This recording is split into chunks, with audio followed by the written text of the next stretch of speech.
This past week saw the release of Double Dragon and Kunio-kun Retro Brawler Bundle, an incredibly comprehensive collection that not only features the original Double Dragon games, but also River City Ransom, Super Dodgeball, Renegade, Crash and the Boys, and a whole bunch of Japanese installments that never made their way west.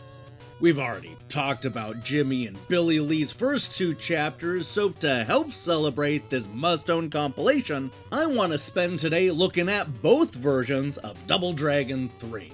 So turn back now if you don't want to know what happens next, because today we're going to spoil the stories and endings for both the Rosetta Stone and the Sacred Stones. This is Game Over, the early years.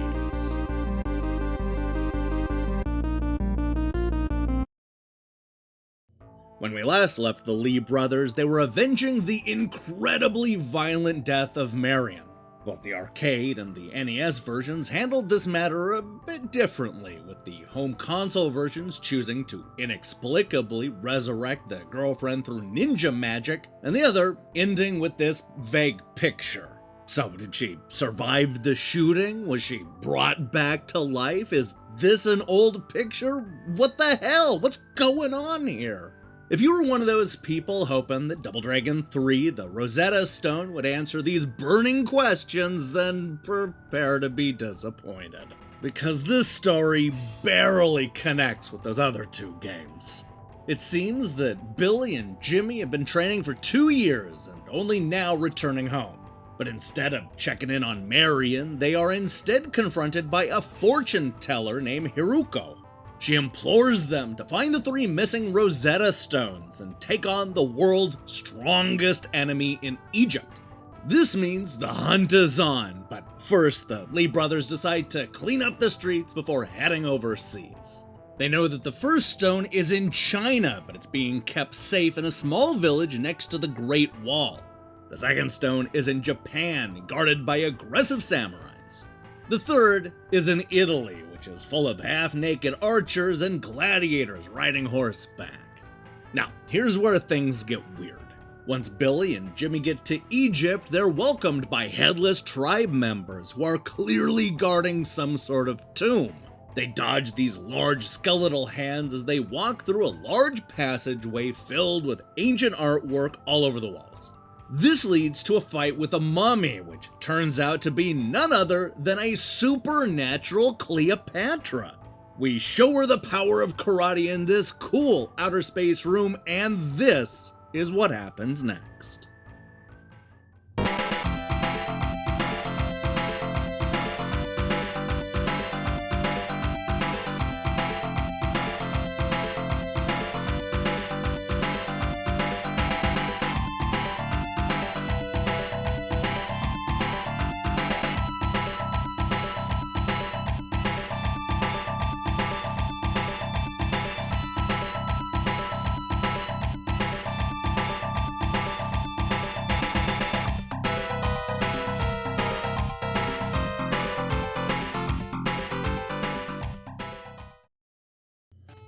Now, Marion's fate is a little clearer in the Nintendo Entertainment System sequel. Double Dragon 2 ends with the Lee brothers defeating the Black Shadow Warriors and the dead girlfriend coming back to life through some sort of weird magic or something, I guess. We pick up with Billy a year later when things have calmed down and the Double Dragon dojo is in full swing. But a friendly soothsayer named Haruko comes with some bad news. You see, Marion has been kidnapped and the Lees will need to collect the 3 sacred stones of power to get her back. Look, it's essentially the same setup as the arcade game, only now there's an actual reason for the Double Dragons to get involved. And if the disappearance of Marion isn't bad enough, the brothers are told that one of the dojo's students, Brett, has been killed and that Billy and Jimmy should avenge their friend's death. This sends them to China, which has Billy punching his way through a small village with an amazing view of the Great Wall. We end up embarrassing this guy named Chin, who gives us the first stone and vows to join the search for Marion. The second stone is in Japan, where our heroes fight ninjas instead of samurais. They also run into a strong and fierce warrior named Ranzu, who claims to have never been defeated before. He's in awe of Billy's power and joins the team. The next stop is Italy, where the archers may be gone, but the half-naked men still roam the street. All this leads to our final destination, Egypt. This is a tough stage that involves a fair amount of platforming over statues before finally entering one of the pyramids. It's one epic fight after another, with the action only getting more intense with each room. And just when the dragons and their newfound friends have gotten to the very end, they're hit with this one final twist. Haruko has been lying this whole time! She was the one that stopped Brett before he could warn Billy and Jimmy about the real danger. Haruko's plan was to get the team to collect the 3 stones and use them to find the 4th to control the world. But there's only one problem. You see, she read the legend wrong and turned into dust when she entered the tomb with less than 4 stones. Well, with that out of the way, we regroup and take on a bunch of mummies, which ends with a somewhat confusing fight against Princess Norum. Who exactly is this princess? Well, all is explained after we kick her butt. At long last, this is what happens next.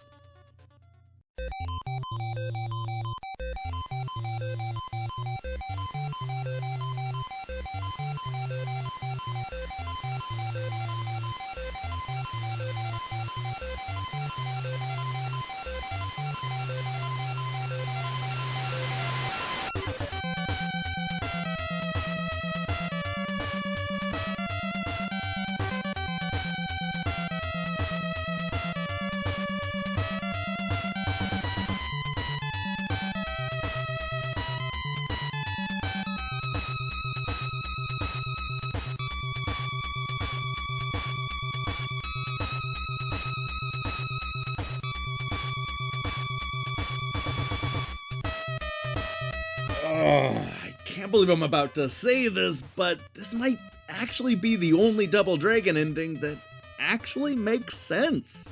I mean, sure, it's kind of ridiculous that Marion is once again kidnapped and somehow turns into Princess Norum. But look, they do enough to set up the magic and supernatural element so it doesn't feel out of place. You know, I like that there are multiple twists in a row, with Haruko actually learning a valuable lesson that you should read the whole legend in full. Pro tip, don't take shortcuts. Now, as for the arcade ending, it's fine. I'm a little miffed that they didn't spend more time answering some of the burning questions from Double Dragon 2, and instead went in a completely different direction that seemed out of place compared to the first 2 games. I mean, the arcade series was always grounded, revolving around street fighters and city gangs. To suddenly start collecting magical stones and fight Cleopatra in space seems like it belongs in a completely different franchise. Yo, and speaking of space, what the hell is Spock doing in this final shot from the Genesis ending? No, seriously, he even has the Starfleet insignia.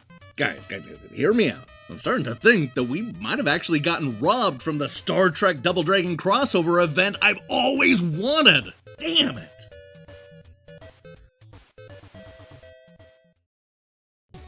Hey, thanks for watching this episode of Game Over, the early years. If you liked what you saw here, then you should know that we post new episodes every week. In fact, we're nearing our 100th episode, so go ahead and let me know how you think we should celebrate. Now here's the question I have for you. What is your favorite Double Dragon game? How do you think the series ranks? Let me see your thoughts in the comments below. In other news, we'll be back shortly with a review of that Double Dragon and Kunio-kun compilation that I talked about at the start of this video. I'm also hard at work on a bunch of other reviews, so I strongly recommend you click that subscribe button and support what we're doing here. Until then.